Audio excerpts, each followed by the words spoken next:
तो बहुत ही महत्वपूर्ण वीडियो है। जो 6 पिन की आईसी यूज़ हो रही है पावर सप्लाई में, उसके बारे में आपको डिटेल में बताएंगे। इसमें जो आईसी यूज़ की हुई है इसका नंबर देख लीजिए 6853P35 इस पर नंबर दिया हुआ है, अगर शायद आपको दिखाई देता हो। और इसके कनेक्शंस के बारे में मैं बहुत बार बता चुका हूं, लेकिन इसका डाटा वगैरह हम चेक करने जाते हैं तो इसका डाटा आपको मिल नहीं पाता है इस नंबर से। तो इसका पूरा नंबर जो रहता है वो ये है, देखिए मैं डिटेल में निकाला है मैंने, NCP1253BSN100TIG। नंबर को नोट कर लीजिए ध्यान से, ये देख लीजिए NCP1253BSN100TIG।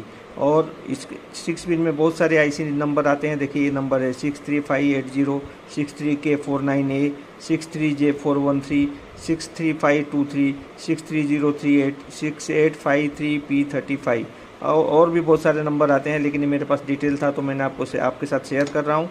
और इसके कनेक्शंस के बारे में देख लेते हैं एक बार। 1 नंबर ग्राउंड रहता है, 2 नंबर इसका फीडबैक है, 3 नंबर बायसिंग है।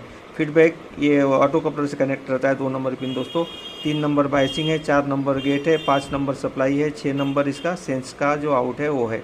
तो ये हुआ अपना 6 पिन आईसी का डाटा। ये देखिए यहाँ से देख लीजिए, यहाँ पे भी अगर आईसी पे देखने जाए तो 1 नंबर इसका ग्राउंड है, देखिए ये पिन ग्राउंड रहता है, 2 नंबर पिन ऑटो कपलर पे जाता है, 3 नंबर पिन से एक 100K का रेजिस्टेंस ग्राउंड होता है। अगर ये रेजिस्टेंस नहीं रहेगा तो बाइसिंग नहीं होती है।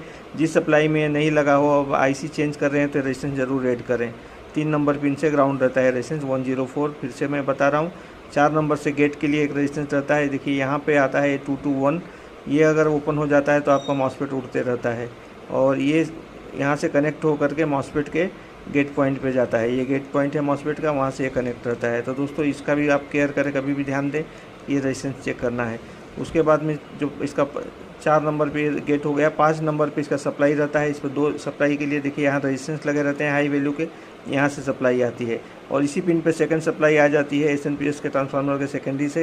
ये रेजिस्टेंस लगा है, यहाँ डायोड लगता है। अगर ये सप्लाई ओपन हो जाती है तो लो वोल्टेज आता है, और अगर ये D3 डायोड शॉर्ट हो जाता है तो आपकी सप्लाई ड्रॉप हो जाती है, स्विचिंग नहीं होगी, ड्राई वोल्टेज नहीं आएगा। तो इसका आप ध्यान दें। और इस आईसी का इक्विवेलेंट आपको नंबर मैंने बता ही दिया, इसके बारे में जानकारी दे दी। 6 नंबर का जो सेंस आउट होता है, यहाँ पे ट्रांजिस्टर लगा रहता है, एक डायोड लगा है और एक रेजिस्टेंस लगा है। अगर ये ट्रांजिस्टर ख़राब हो जाता है तो इसको आप रिमूव कर दें। यहाँ पे एक रेजिस्टेंस लगा दें 10 ओम्स का, और डायोड को रिवर्स घुमा दें। सीधा रखने से क्या होता है, डीसी सप्लाई हो जाती है। इसको उल्टा कर दें डायोड को, इसका जो कैथोड है ये आईसी की तरफ कर दें। जबकि ट्रांजिस्टर लगता है तो ये सीधा लगता है, इसका कैथोड इधर रहता है, इसको घुमा के इधर करना है। इस बात का ध्यान दें। यहाँ 10 ओम्स का रेजिस्टेंस डालें, ये 4.7 का रेजिस्टेंस है। अगर ये ख़राब है तो आप रिप्लेस करें। और ये जो रेजिस्टेंस है 10K का ग्राउंडिंग रेजिस्टेंस है, अगर ये ओपन है तो ये भी रिप्लेस करें। इस तरह से आराम से इस सप्लाई को आप रिपेयर कर सकते हैं।